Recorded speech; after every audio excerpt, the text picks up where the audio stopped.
Ahmad Ali, sir. Sir. Sir, shall we start with your permission? Yes, ma'am. Yes. Okay, sir. Thank you. So, over to you, Joy. Your positive action combined with positive thinking will give success. A pleasant good morning to one and all gathered here. It's my privilege to welcome all our delegates and participants. On the behalf of Rathinaveli Subramaniam College of Arts and Science and DPK staff team, I would like to welcome you all for the 7 days national level FDP on prospects and retrospective life sciences. Prayer is the great work. Now I would like to call upon Varsha to give the prayer song.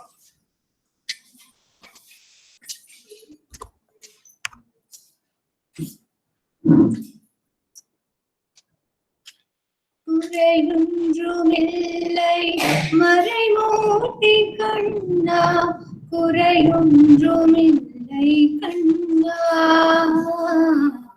குறையொன்றுமில்லை Govinda கண்ணுக்கு தெரியாமல் இருக்கின்றாய் கண்ணா கண்ணுக்கு தெரியாமல் என்றாலும் எனக்கு குறையொன்றுமில்லை மறைமூர்த்தி கண்ணா வேண்டியதை தந்திட வெங்கடேசன் நின்றிருக்க வேண்டியது வேறில்லை மறைமூர்த்தி கண்ணா மணிவண்ணா Malayappa Govinda Govinda.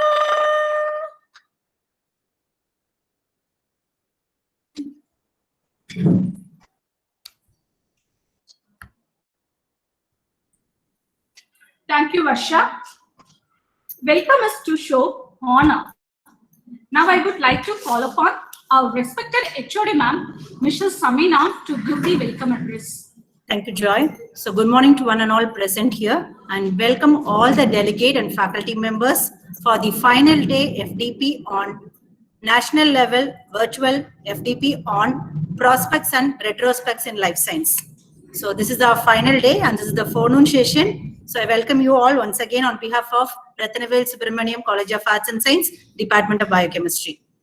And here we have an eminent chairperson with us, Dr. Ahmad Ali, sir. He is the professor from the Department of Life Science, University of Mumbai, Mumbai. So we welcome you, sir.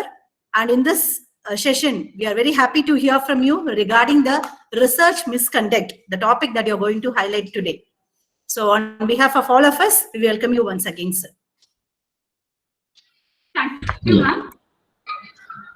Champions are not born from birth. They are merged from their opportunities.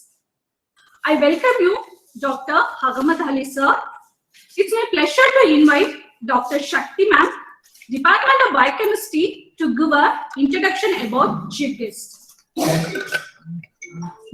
very pleasant good morning to one and all who are present here for this session. I take it as my privilege to introduce Dr. Ahmed Ali, Assistant Professor, Department of Life Science, University of Mumbai. Starting with his teaching and research experience, he has 13 years of teaching and research experience in the field. Presently, he is heading the Molecular Biochemistry Laboratory in the department, guiding MSc and PhD students. His research area includes protein and DNA, with special contribution on glycation of biomolecules, DNA damage, and anti-glycating properties of natural products. He has also made his contribution in the area of artificial sweeteners and their role in glycation.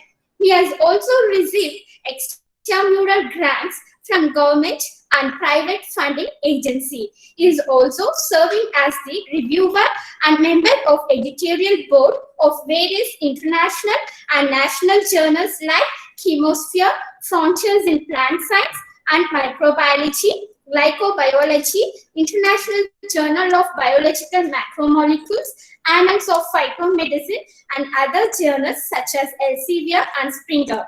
He has contributed more than 30 research articles in peer-reviewed international journals. He has published several book chapters in Elsevier and Springer publishing houses, and he is an author of a book. With a short introduction, I would hand over the session to Dr. Ahmed Ali. Welcome, sir. Ahmed Ali sir, you can take up the session. Yeah. At the outset, let me thank you, madam, for inviting me to have this session and for this nice introduction. Thank you for the team for giving me this chance to interact with the participants. And all of us are faculties here, and we are all into research and publications somewhere we have been dealing with. And we are guiding students. So it has become very important to conduct the research in a manner which is acceptable to the society and safeguard our own interest also at the same time. Because we have been reading about this kind of fabrications, falsifications, and people losing their jobs and terminations because of these issues. So time to time, various governmental and non-governmental agencies, they come into the picture and they bring some kind of regulations. So when I discussed with Shamina madam, I had several topics in mind, but she said this topic will be of very interest to the participants. So let me introduce the topic to you. I'll be mainly focusing on what are the different types of deviations from the research integrity and what could be called as research misconduct. So once we know what are the research misconducts, what are the things which we need to avoid, we can definitely do much better. So I'll start my presentation now. Yes, sir, you can start.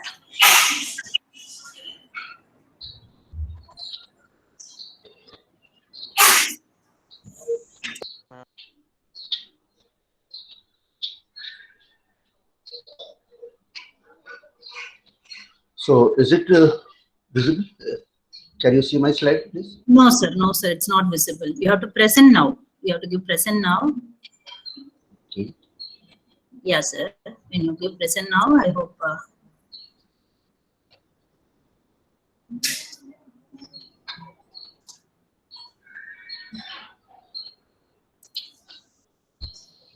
Yes, sir. Started presenting. Okay, thank you.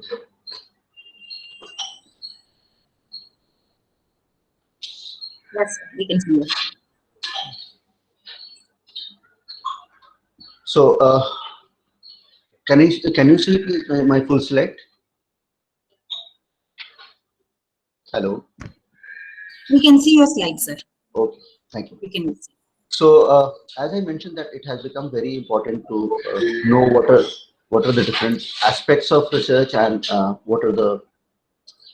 So, I'll start this lecture with a famous quote of Albert Einstein and H.L. Mencken. He said that the right to search for truth implies also a duty.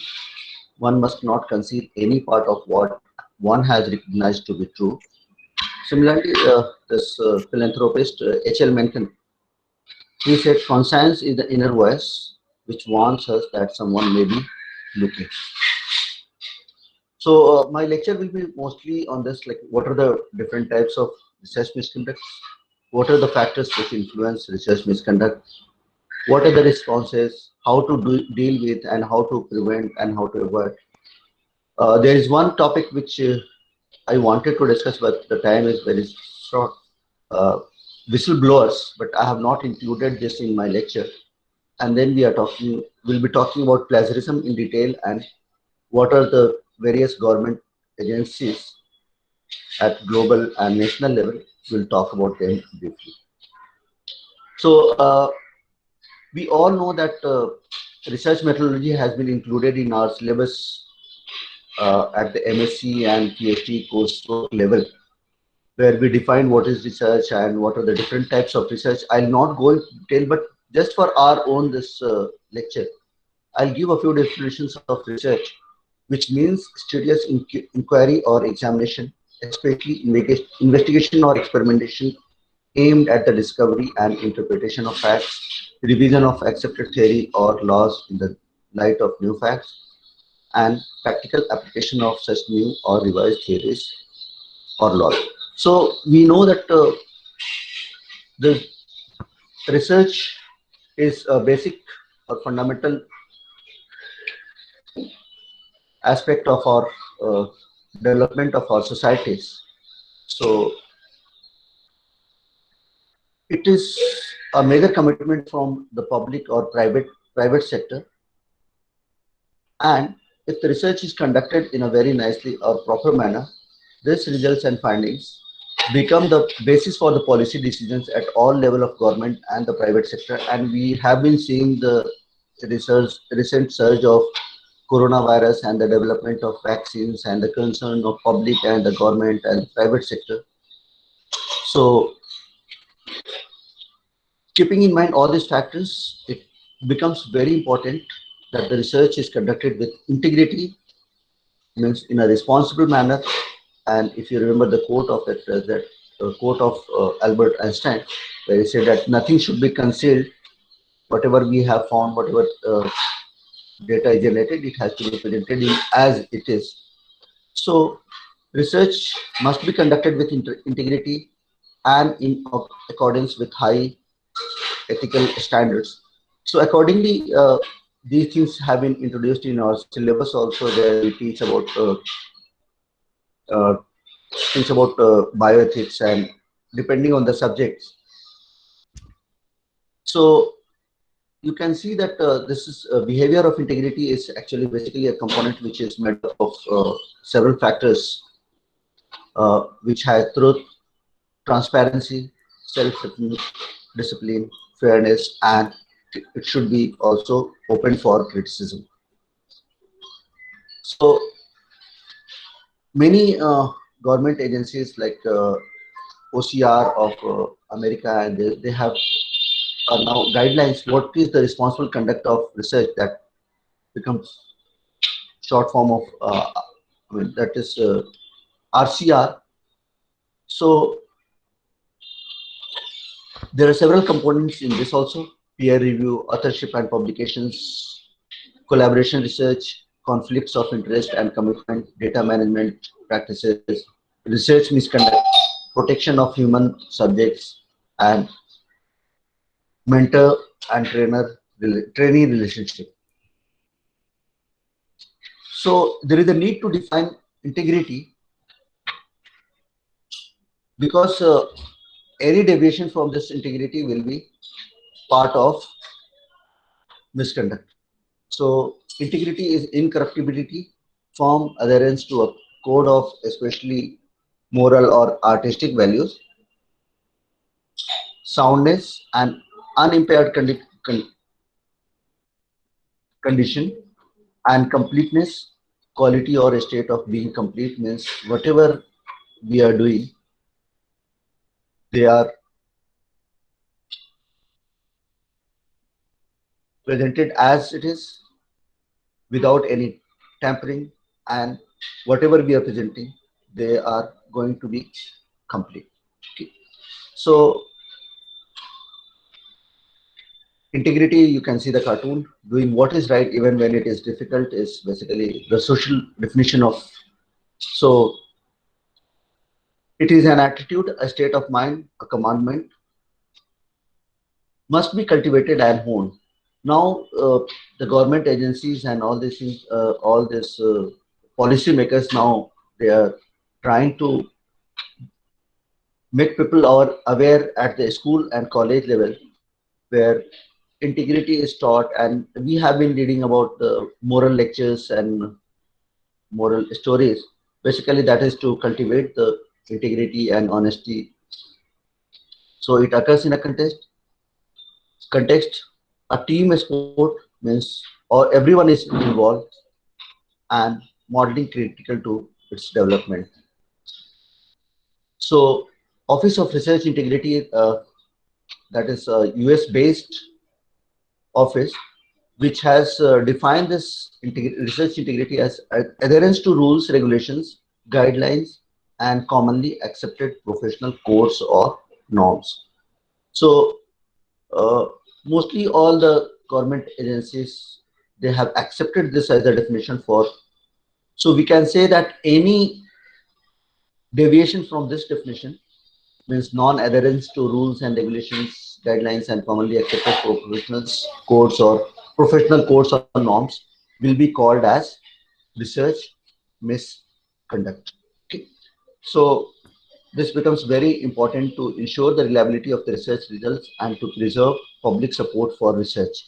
So this is very important because to get the funds for doing research and from the private partners and the funding agencies, it becomes that it's very important to have this faith, to generate this faith that whatever is happening in this lab, and we keep hearing about what that institution is doing very good research. That also means that they are doing the research with maximum or the best possible adherence to rules and regulations of the government and society. So NIH, National Institutes of Health of US, defined research integrity in 2018. They released a gadget where they said that use of honest and verifiable methods in proposing, performing, and evaluating research. So we might be aware that when we write a research proposal, we include all these things, like what are the methods which we will be adopting to do our research, how will we generate our data, how will we report them. All these things are included so that those funding agencies or those experts, they look into that and they are convinced that whatever is going to happen, whatever research or data will be generated, will be through a reliable method, through established method, and it will be, for example, we know about the animal research, we need to have a ethics committee and other things. Similarly, when we work with microorganisms, we have different kind of set of rules. So it also includes following commonly accepted professional codes or norms. Recently, in last 4 or 5 months back, Government of India agency UGC, which we all adhere to as being academic institutions, universities and colleges. So they have released a document of 130, and I will suggest, please do read this This is a very nicely written document, which is known as GARP, Good Academic Research Practices. They have defined what should be the conduct, what should be the practices, what should be the uh, responsibility of the mentors, what should be the responsibility of the institute. Please do read it. Do read. It is freely available on the net. Okay. And because that is all, that will also give us an idea that what are the government of India's policies towards the misconduct and everything. So in the same document, they have mentioned what are the values which are underlying research integrity. They are ethics, rigor, relevance, transparency, respect, impartiality, independence, and accountability. So after defining research integrity and research, let's come back to our main topic, that is research misconduct. So in very simple words, we can say that whatever we have defined as research integrity, if there is any deviation and non-adherence, that will be called as research misconduct. So misconduct can be defined or can be of several types as per this Office of Research Integrity US document. It is fabrication, falsification, plagiarism, or other practices. So other practices include that seriously deviate from those that are commonly accepted within the scientific community for proposing, conducting, or reporting research. But most of the research misconduct, they fall into fabrication, falsification, and plagiarism. So misconduct that distorts knowledge can include fabrication and falsification. Distorts knowledge means whatever the accepted facts are there, if they are changed, or if something is done to change the facts of something like that. For example, fabrication, making up results and recording or reporting them. Means there is no result, there is no process of data generation, but the result is generated and that result is reported, then it's fabrication. Falsification is another type of research misconduct where what researchers do, they manipulate their research materials, equipment, or processes, or they change or omit the results such that the research is not accurately represented in the record. So these are the two. I'll come back to the examples and other facts about this after this brief introduction of these topics, these types. And misconduct that leads the scientific community is plagiarism. So what is plagiarism in very simple terms? It's appropriation of another's ideas, processes, results, or words without giving proper credit, duplicate publication, abuse of the peer review process. So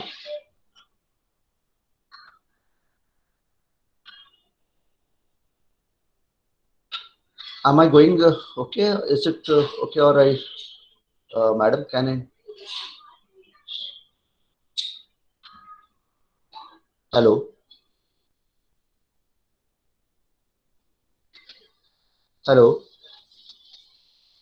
Shamina, madam.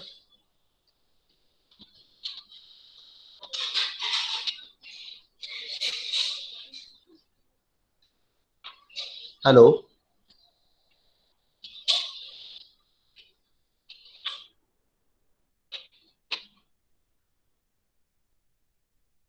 hello. Anyone from the participants can confirm that you are seeing the slides, and am I audible?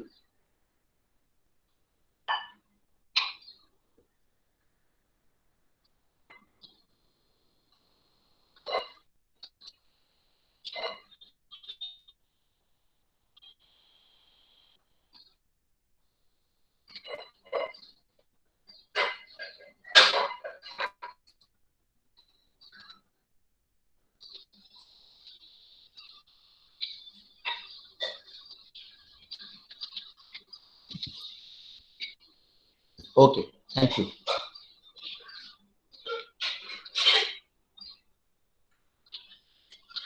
Okay, so I'll continue with this.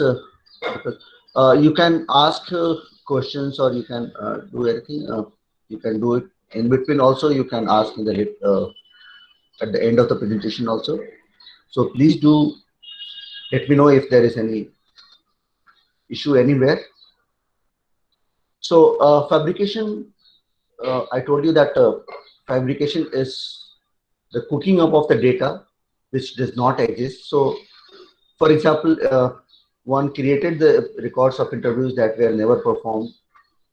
So another is making up progress notes for patients' visits that never took place and inserting them into the medical record, preparing records for calls and follow-up contacts for participants who had already died. Something like this happens, like for in our case, like in biological sciences case, uh, people do plot graphs and they show that okay there is an increase or decrease in the activity without doing performing those experiments or so. This kind of research misconduct comes into fabrication. So one of the very infamous case is John Darcy.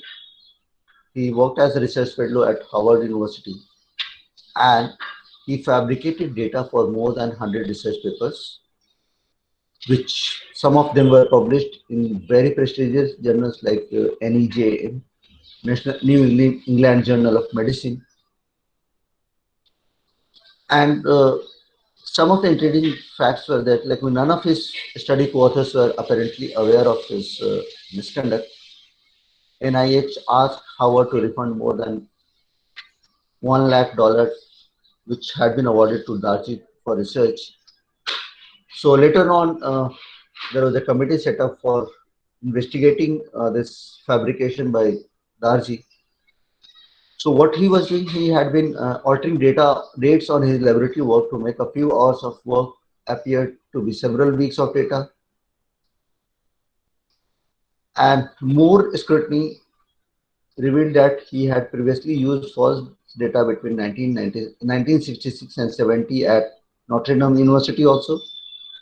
So as a result, Howard University had to retract 30 of his papers and abstracts in February 1983. And Emory University retracted 52 papers and abstracts, which were published between 1974. And that was the time when this government agency, this US government agencies, they came into the action like ORI and NIH. They started looking into the cases and they took. So some more cases of this fabrication, like Dadrik Stapel, who was a professor of social psychology in the Netherlands, and 58 of his papers were retracted because of some kind of fudging of data. Then we had Yoshitaka Fuji, who had more than 180 retractions. And the amazing fact is that 126 of them were totally fabricated. Then we had Yoshihiro Sato, again a Japanese-born researcher who passed away in 2017. He had fabricated at least 20. So there are many other cases which have not been reported and which have not come into the picture. These are the famous cases of fabrication. Now, falsification is submitting one subject's records for that for another subject. That has been very common. Like people conduct a study for one animals and similar result is presented for another animal, or for one enzyme people generate data and they publish it for another enzyme also. So these kind of things happen. There is a data and manipulation or changing that data for another paper or for another degree, that is known as falsification. So altering dates and results from subjects' eligibility visits, altering results of laboratory tests. So to avoid this, I will come into that. People ask for original data book. So for this falsification, one of the very infamous cases is Robert Slutsky. He was a cardiologist at University of California, San Diego campus, UCSD. He published 161 articles in 6 years, almost completing an article every 10 days. And what he did, he included the names of many co-authors to mislead or editors and cover up for what was found later to be false output. So that's why you may have seen that when you submit the paper to some good publishing houses, they ask for the email, and the journal sends an email to all the co-authors to approve the submission of publication, or at least they are aware of that this paper has been submitted by this XYZ, so that tomorrow you will not be able to say that, okay, I was not aware of my name being included in this paper or this project or whatever. So this has become a common practice where most of the journals now adopting, they are sending an email that this paper has been submitted, and some publishers go one step ahead where they need the confirmation or approval of the all the authors or co-authors of the publication. So in Robert Suluski's publications between 1975 to 85 contained statistical anomalies and duplicated data. So investigation of his publications said that 77 were valid, 48 questionable, and 12 fraudulent. Some more cases of this falsification. Andrew Wakefield's Lancet paper on MMR vaccines and autism. Haruko Obokata's Nature papers on staph treatment on males, make cells pluripotent, to make cells pluripotent. Wang Wu Chuk's research on stem cell cloning. So all these are, so you can see here an image, duplication of this, how people have published, like A is the original image and the B is the duplicate image. Similarly, you have microscopic photos, B and C. A similar kind of result has been presented in another paper. Now, after defining this fabrication, falsification, and plagiarism briefly, because I'll come to that plagiarism, what cannot be included or what should not be included in misconduct, but that also varies from person to, I mean, funding agencies or government agencies. So generally what is not considered as misconduct is honest error, sloppy science, honest differences of opinion, unacceptable behavior, authorship disputes, unethical behavior. So they can be sorted out, they can be taken care of. So that's why these things are now being taught, or students are being trained for this kind of, so that they, when they become the full-fledged researchers, they avoid these kind of things. So another way to classify the research misconduct is that you can have financial and other misconducts, personal misconduct, publication-related misconduct, data-related misconduct, research practice misconduct, and core research misconduct. I'll not go into detail. I'll just give you a few examples. What could be included as research practice misconduct? Some examples are given here. For example, using inappropriate research methods, harmful or dangerous or unacceptable, poor research design, experimental analytical computational errors, then violation of human subject protocols, abuse of laboratory animals, data related, bad data management, storage, not preserving primary data, withholding data.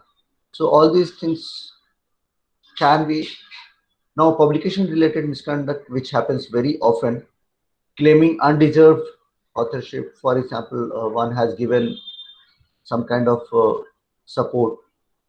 So unless, I mean, as far as publications are concerned, unless a person has technically contributed uh, in the research work and designing and implementation and data generation analysis, he or she should not ask for the authorship.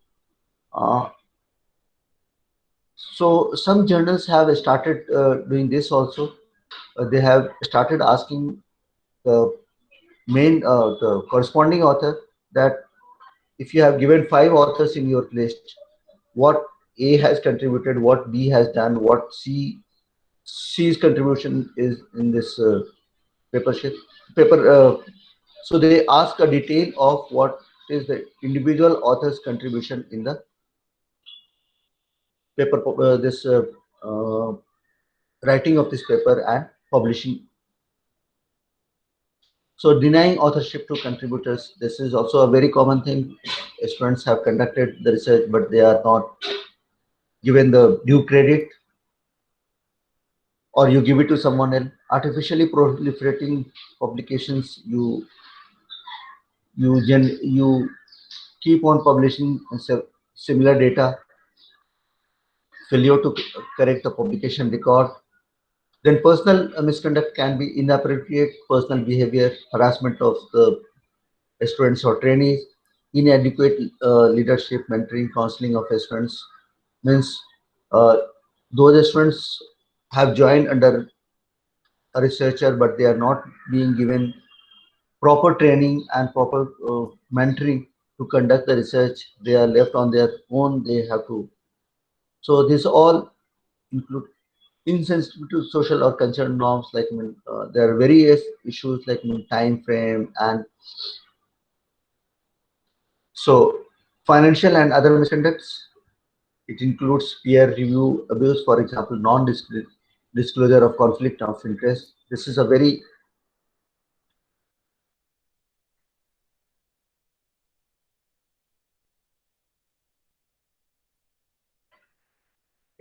so this is a very common thing that when we write a paper, one statement we have to give that we, the authors, do not have any conflict of interest. Unfairly holding up a rival's paper, for example, a paper comes to review to you, and you know that this is that group's publication, and you don't submit the review report of that, and there is a delay. And in the meantime, you conduct a similar kind of research and you publish your own data. So misrepresenting credentials or publication report, misuse of research funds for unauthorized purchase or for personal gain. This is also happening quite often. Making an substantiated or malicious misconduct allegation.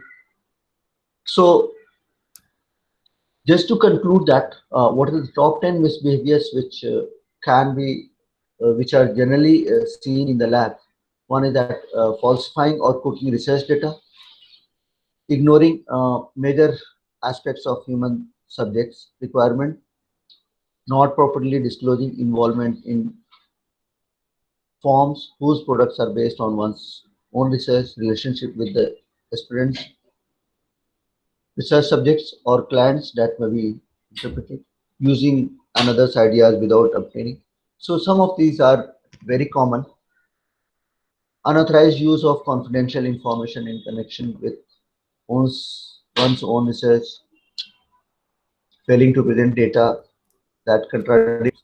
For example, in one paper you have got a decrease in an activity, in another you are seeing an increase in activity, but you conceal the previous data or this new data. So this also happens very often. Circumventing certain minor aspects of human subjects, for example, informed consent. So now the journals are asking, like, uh, you have to include the format of informed consent and ethical committee. Even for plants, they ask that this plant, you submit the report of the identification of that plant from a botanist or something like that, or from a research institute where they do identification of the plants. So all these things are happening because of someone uh, research misconduct, which now they are realizing. So overlooking others' use of flawed data or questionable interpretation of data, changing the design methodology or results of a study in response to pressure from a funding as source. Now, what are the factors which research, which influence or which made people go for this kind of misconduct? rewards of science research not easily achieved. So doing research, generating a good quality, uh, publishing a good quality paper, or getting funds is not very easy. So people do adopt some kind of, like when you have seen the Darjis or Huang Hu's, where they claim that cloning has been done and similar things. So researchers are subjected to great personal and uh, professional pressures from their peers, and so they land up facing these situations where you have to design investigations, you have to present those results, and one has to interact with the colleagues.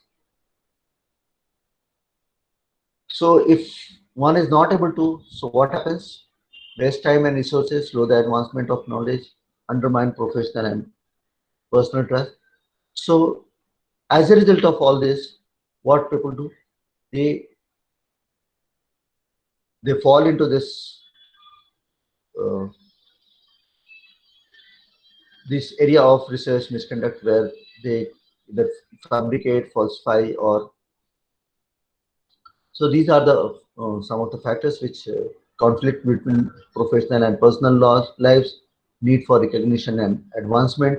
This is also becoming like, I mean, we are also aware of that we have to have some score for publication, some score for conferences, some score for projects, some score for patents in our API forms. So if we don't have time management and planning, this kind of people are forced to do some kind of this research misconduct, conflict of interest, arguments about who owns data, promotion and tenure pressures, competition and ego, poor mentoring, psychiatric illness, influence of the ethical climate in an institution. So what are the requirements for finding of research neutrality? Who does that and how is it done? Generally, it is done by a government agency, full-fledged. I'll talk about the UGC guidelines also, in that, or Government of India guidelines also. So it is generally done by the government agency, which has all kind of powers. And what they do, they constitute a committee which looks into the allegations or reports of this research misconduct. So the misconducts which should be considered for this kind of action or penal action or any kind of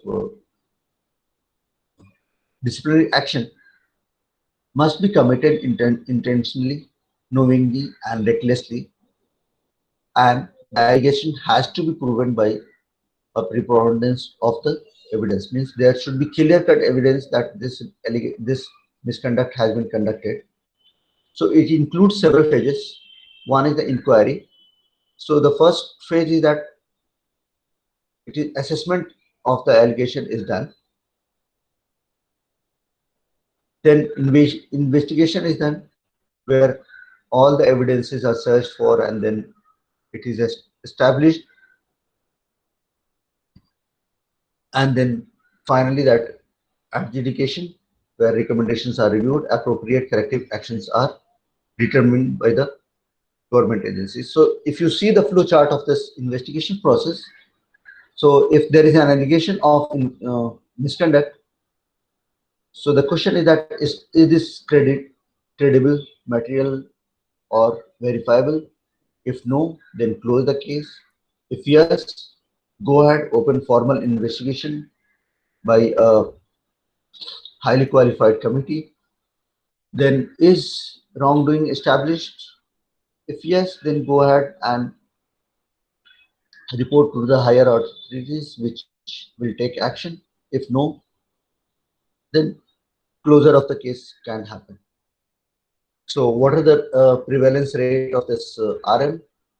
It is not very easy, but in US it was estimated at about 10 cases of research misconduct per year. That is about 1 case per year for every 1 lakh researchers, which can be actually as low as 1 in 1 lakh or as high as 1 in 100. So unless it is reported, it is not very easy to count the numbers of the cases, but it is happening. That's why many universities have started giving guidelines. They during the what do you say induction program, they say what are the do's and don'ts. So these are some global agencies like OECD, Organization for Economic Cooperation and Development. UNESCO has several guidelines, Geneva Forum, UNESCO Science for the 21st Century, then Declaration on Universal Norms on Bioethics, Code of Conduct, Social Science Research. You have Islamic World Academy of Sciences. Then European Commission has its own offices and guidelines. And time to time they frame the guidelines under different heads. So we have European Science Foundation also. Then worldwide countries have their own. Australia, for example, has ARC, NHMRC, universities, Australia Code for Responsible Code of Conduct of Research, Canada, China, Japan. They have their own. US and UK have several agencies. I told you that NSF is there, ORI is there in case of US. UK has its own committee, GMC, COPE, RCUK. In India, we have UGC. Before that, there used to be a non-government agency, Society for Scientific Value, where they used to look into these kind of cases. But the problem was that they were not an agency which had any legal power. So they could just report their findings in a paper or somewhere, but there was no legal binding of that report. So finally, Government of India had to come into the had to look into this matter, and they released a gadget in 2018. I'll just give a brief of that. So I'm coming to plagiarism because this is the one which we are facing at the students level or as a mentor level, mentor-mentee both. So a detailed examination and definition of this plagiarism has been given by WAMED, World Association of Medical Editors, which say that the use of others' published and unpublished ideas or words or other intellectual property without attribution or permission and presenting them as new and original rather than derived from an existing source. So Merriam-Webster Online Dictionary has defined this. To plagiarize means to steal and pass off the ideas or words of another as one's own, to use another's production without crediting the source, to commit literary theft. We have been hearing about this since literary theft, some poems, some prose, some to present as new and original an idea or product derived from an existing source. So this is a cartoon where this person has submitted a report on plagiarism. So the officer says that you have copied all this of the internet. So another cartoon, what do you mean all my facts are wrong? I copied everything straight of the internet, which means everything, all the facts are wrong. What does it mean? I have just copied means I have plagiarized. So this is not a new thing. In the first century itself, Roman poet Martial used the word plagiarizes, which means kidnapper or something. In 17th century dramatist Ben Jonson, he defined this term plagiarism, that is literary theft. So it was first used in 1620 in English. Jude Carroll, leading authority on plagiarism, she has written many books on this plagiarism through this Oxford Brookes University and other publishing agencies. So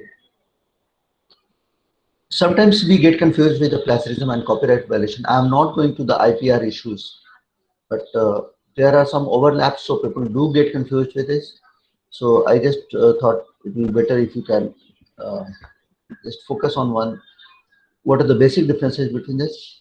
Plagiarism is intellectual dishonesty. On the other hand, copyright violation is a legal offense.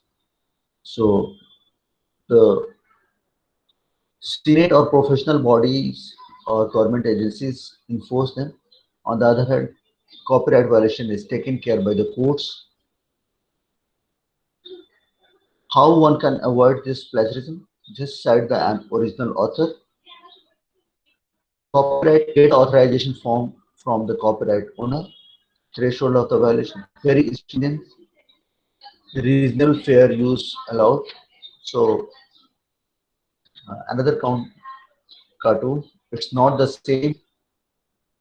I was caught stealing office supplies. You, on the other hand, got caught stealing.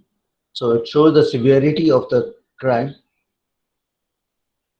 Now, why do we need to be concerned about this? It's the plagiarism is intellectual property theft. It involves recycling words and it is an unethical practice. So before I come to that, what are the different types of this? What are the softwares and websites to check plagiarism? Uh, when we do search for this, there are many hundreds of them. Please be careful because many of these freewares they bring a spam or malwares with them. So when you use them, there are quite a lot of chances of having compromise with your data on the PC. So one of the best one is which is being used by most of the universities is Turnitin. Uh, Government of India has given free, has subscribed, InfluBnet has subscribed Urkun, which is given to universities. So we use this Urkun for our PhD thesis or whatever government documents which are submitted. So you have check for plagiarism, but be careful. I'd say that when you are using the free ones, be careful. They are not very reliable because it has happened with me when my students submit the data, the literature review or something like that or paper using the online tools, and when I check with the Turnitin, they showed only 20% similarity. When I check with Turnitin, I find that 80% similarity is there in the write-up. So they are not reliable. They are very risky. So it's always better to ask the management or the institution to have a subscription for reliable like Turnitin or some other software. So cross-check by Crossref, you might have seen that many of these journals, they use this Crossref logo on there. So they use this software Authenticate, which has been developed by iParadigm. So what does it do? It compares submitted article against a database of existing articles, where there are more than 100 members now. So full text of more than 25 million articles from these thousands of journals are submitted. So from that, it is checked. So what is done? How is it done? So indexing and inclusion of contents of journals or books in the cross-check database by the publishers. Then checking author works against the database using the tool Authenticate. Display of cross-check logo in the publications and on the publisher's website. So Authenticate also offers plagiarism detection, IP detection, and document-to-document comparison. So you can see one of the example of this plagiarism. The highlighted portion is actually the plagiarism. The whole content has been taken from some other paper. So what strategy journals adopt regarding this plagiarism? When the article is submitted, it goes through editorial assessment. it may be rejected if the aim or objectives of this is not followed. Then plagiarism check is done. If everything is fine, below that some journals have 10%, some journals have 20% acceptance of the plagiarism, then they provisionally accept. Then it goes through the revision, then it goes to the peer review or peer review, then it can be accepted or rejected. So what are the types of plagiarism? Word for word plagiarism, paraphrasing, unconscious plagiarism, secondary source plagiarism, sources not cited, sources cited but still plagiarized. So word for word, we have seen that you just copy the whole thing. Paraphrasing plagiarism is also very easy to understand, where someone has written and you change some of the sentences or phrases, and then it a part of that sentence will show or the part of the paragraph will show. Unconscious plagiarism means one who is doing is not aware that this kind of things exist. That's why now government has this focus on to train the students at MSc level itself that what is the plagiarism and how do one take care of that. So secondary source means you take it from some other source. One of the very common one is sources not cited. You people do write, but they don't cite the paper from where they have taken, and sources cited but still plagiarized. Okay, so why does it happen? Why do people get into plagiarism? Similarly, for what we have discussed about what are the factors which influence research misconduct, same can be applied here. So it is lack of skill, careless preparatory stage, like people do it on the last moment. So just in the hurry, they just copy paste. Lack of knowledge in proper citing. People are not aware that what should be cited, what should not be cited, whether a figure can be taken or not, whether a table can be taken or not, uh, from where can it be taken, whether the journal has any policy regarding that. Open access journals have their own policies, book publishers have their own policies. So all these things should be taken care of. This pressure of publish or perish, if someone is not publishing, will not get the promotion, will not be accepted in the scientific community as a great researcher, or all these things. Insufficient understanding of the plagiarism concept and its consequences. So people are not aware what is plagiarism and why we should take care of. Pressure from our own peers, surrounding people, competitive atmosphere at university or work, poor time management, need for recognition and advancement, promotion. We may be aware of that. There are some countries where for every publication they give some incentives in form of some cash or rewards. So that also becomes a big factor. Like the more you publish, more rewards you get. So conflicts of interest, financial gain, inclusion, promotion and tenure process, poor mentoring, easy accessibility of many texts online.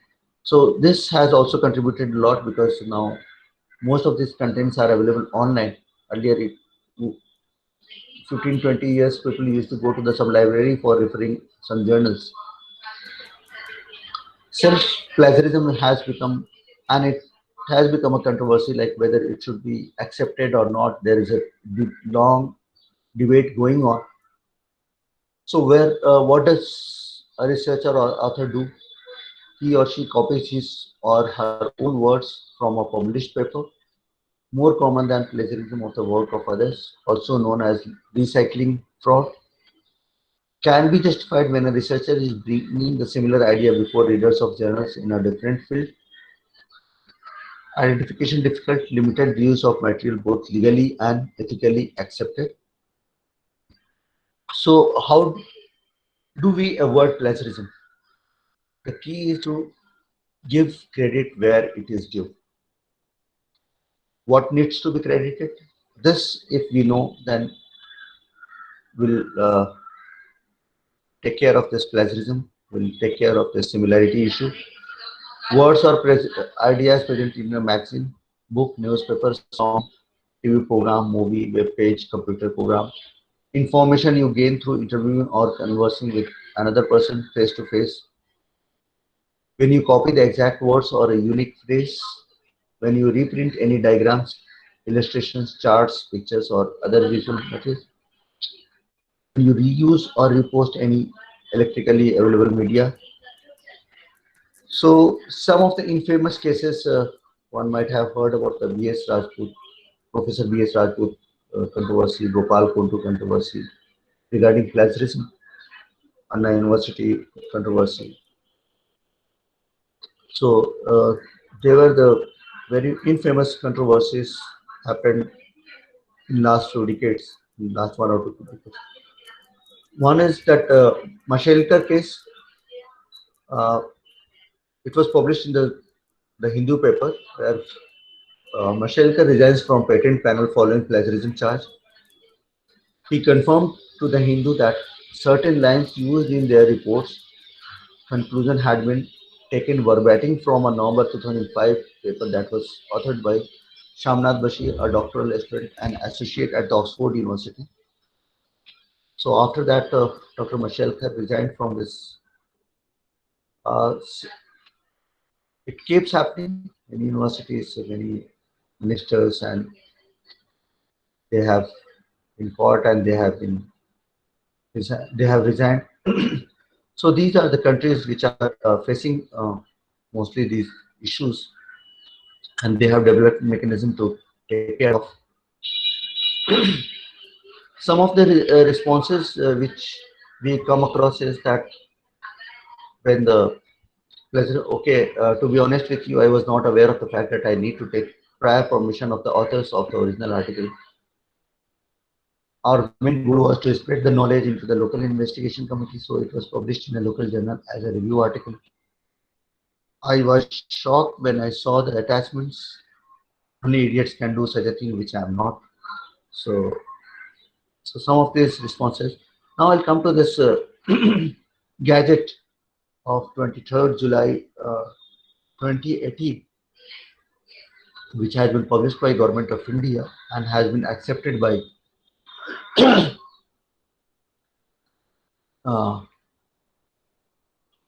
UGC. So this is known as this is available in Hindi and English as well. So this is known as promotion of academic integrity and prevention of plagiarism in higher educational institutions.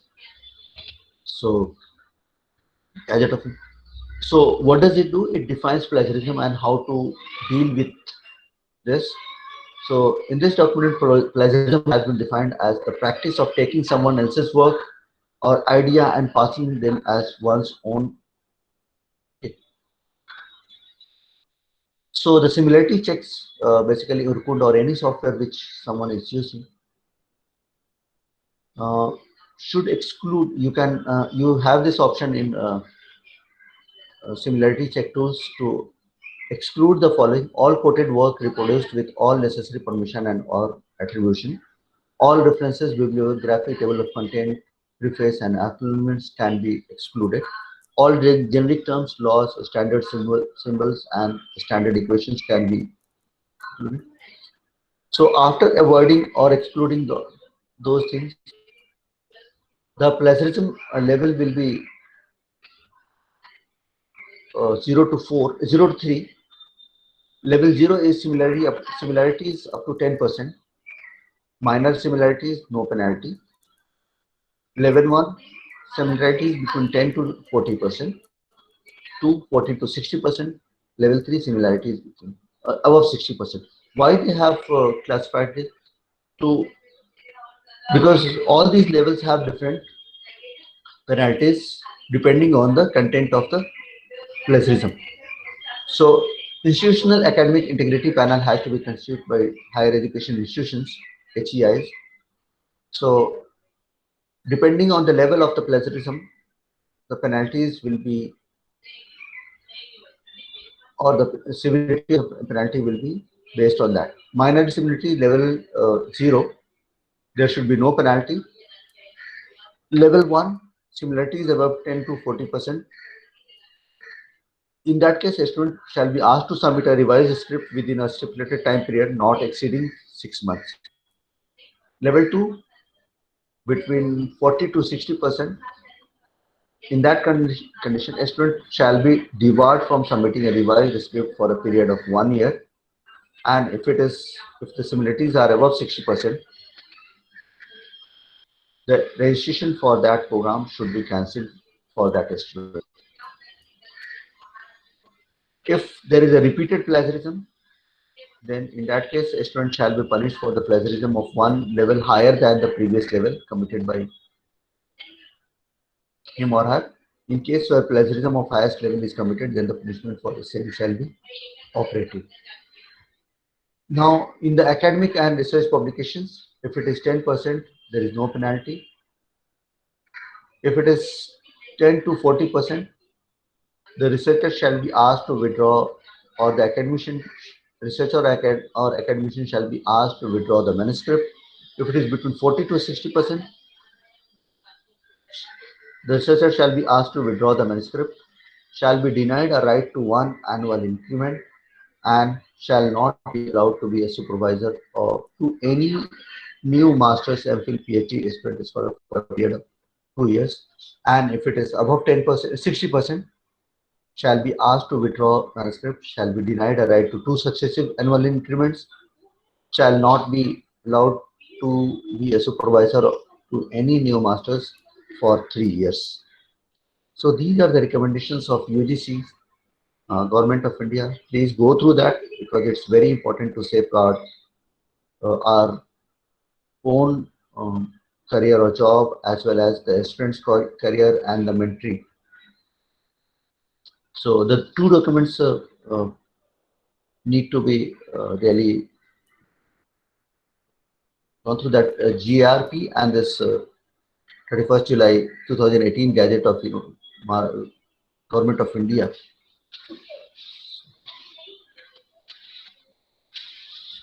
Thank you for this.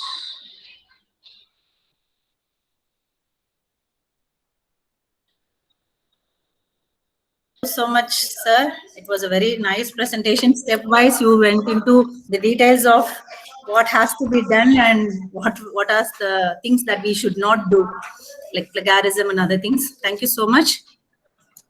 So participants, if you have any queries, kindly post it in the chat box now. Sir, one.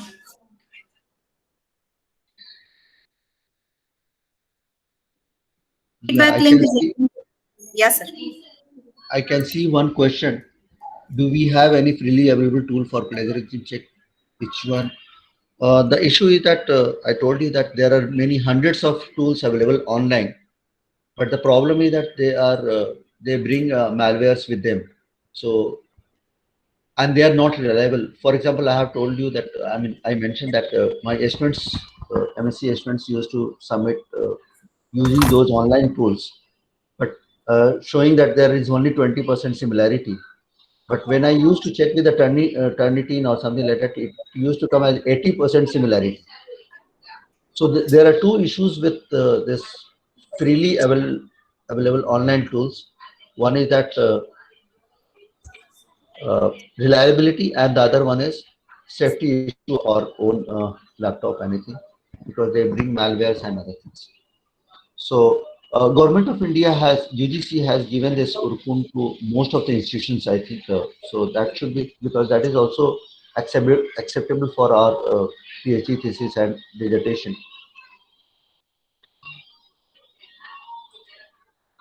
There is one more question, sir. What about self-plagiarism by Devika Madam?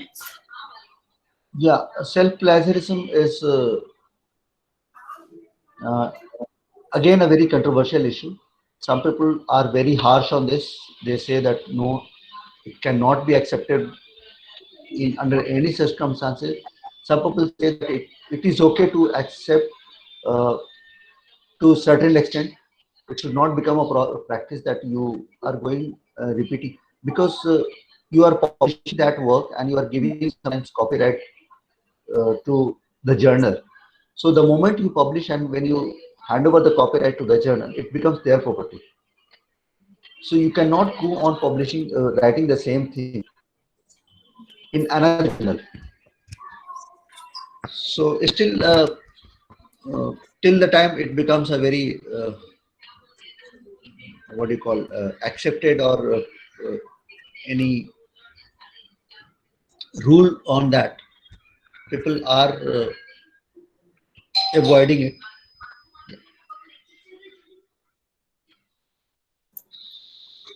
Sir, one more question, like, do we have any, 1 second, sir. Is there any common manifestations of research misconduct? By Devika ma'am again.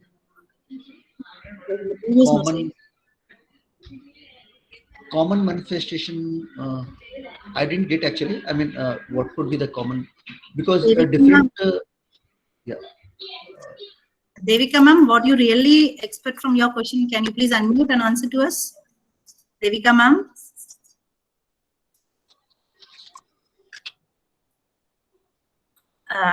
I think she is asking common criteria, it could be, I suppose, sir. See, as per our definition, research misconduct can be of different types, like fabrication, falsification, and plagiarism. They have their own consequences.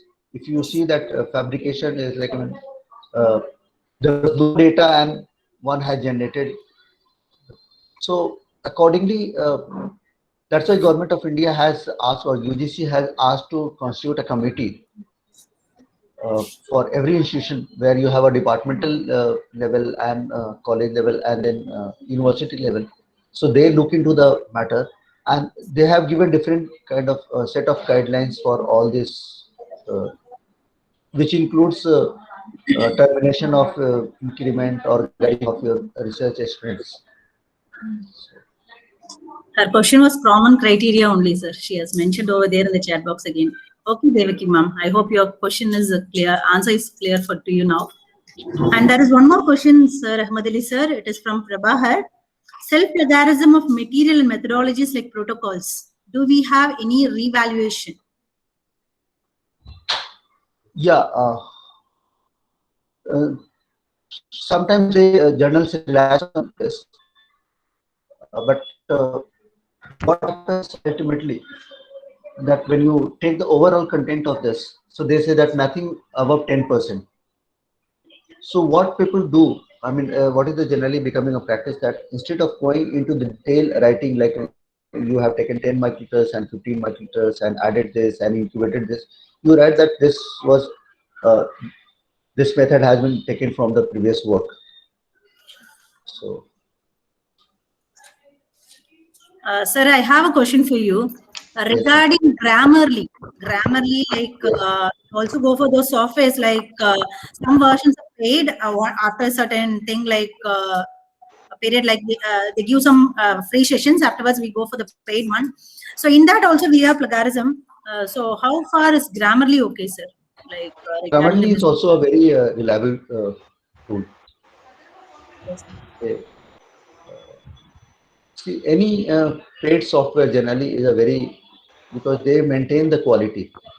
In fact, Grammarly is becoming a very, although it's costly, but it is becoming a very good tool because many times our papers are rejected ultimately because when we submit to, sometimes because of the poor framing of the sentences and this thing, our papers are rejected even though they have very good data.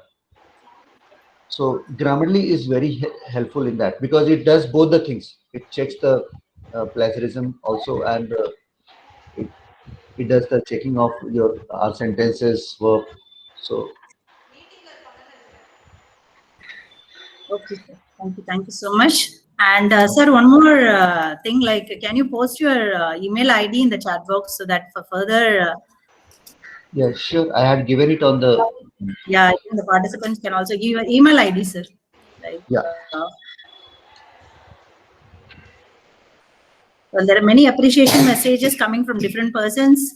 So thank you. It was very informative. The session was very fruitful, very useful, wonderful sessions. Thank So you, there are madam. many appreciations. Also, we get a lot of messages through our WhatsApp also, sir. Through personally too, we get a lot of messages.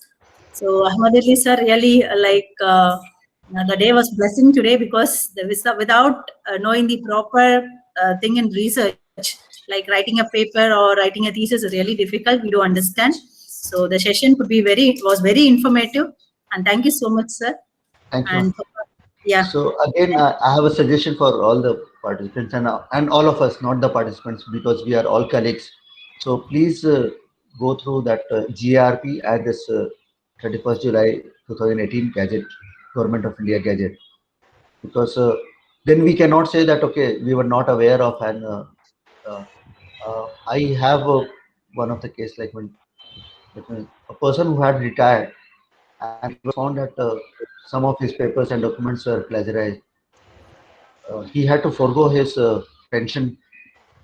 So it has become so severe that we need to be very careful with the aspirant's career as well as our own.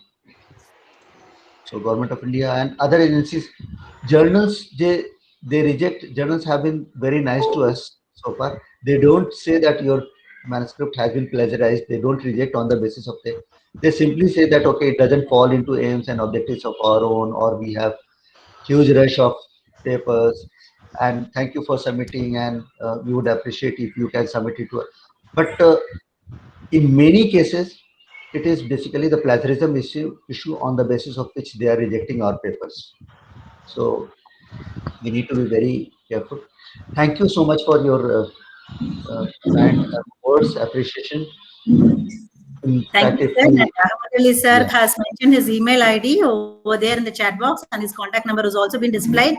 So further contacts, I think he's a very a digital person, I can suppose, because in his Facebook wall we can see a lot of updations in regular of his research papers being published, and how much was the impact factor and how many scores he get, each and everything. I have a continuous track with sir regarding these updations in his research part. So such an eminent person, we can keep in touch with Thank you you, for ma'am. that period also, sir. So Thank you now all. yes, so now we'll have a final vote of thanks over here. So I call upon Mrs. Joy, Assistant Professor from the Department of Biochemistry, Ratnaville Subramaniam College of Arts and Science, to present the vote of thanks. Over to you, Joy.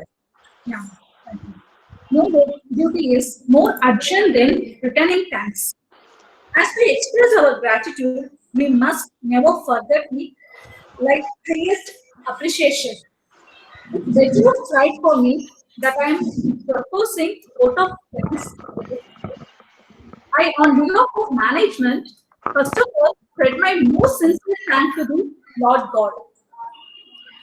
I want to thank our guest speaker who gave us vital time and effort that you took to share your thoughts, experience with us, sir. It's been a great session with you, sir. Your sessions were very witty and informative. Your presentation drawn us like there was never a dull moment. Thank you for your enlightening speech, sir. I want to extend my sincere thanks to the management, Principal Dr. P. Sivakumar, Deputy Star College Coordinator Dr. Dhanabalan, our HOD ma'am, Mrs. Shamina, and our department faculty members for their support and encouragement. I also express my heartfelt thanks to the heads of various departments and faculty for their valuable contribution for making this session grand success. Thank you once again to all you. Thank you. So thank you, Joy. And Ahmad Ali sir, thank you so much from the Department of Biochemistry. Thank you so much, Thank you ma'am. so Thank much, you. sir. Yes, thank you. Thank you, sir. I'll call you. I'll keep in touch with you, no call. Yes. Thank you, sir. Yeah, thank you. We'll be in touch. Good day to everyone. Thank you. Thank you, sir. Thank you so much. Good day to you too. So I will log out participants, now. Shamina Yes, madam, sir. I'll log out now. yeah, sir. Thank you. Thank you so much. Thank you. Thank you, sir. So participants, I have one more news with you. Like our final session, the 14th session of FDP will fall from 2 p.m. in the afternoon today. So Dr. Arpita Chatterjee from the West Bengal, she'll be the chief guest with us. And after the session, immediate after the session, it follows the validity section. So I want everyone to be there because we have a lot of things like feedback sessions will be there, as well as we do have the photo sessions, and there will be a final feedback which is very important for you to fill on with. So that will also be posted in the chat box. So participants, stay connected with us in the afternoon for the final session. Thank you.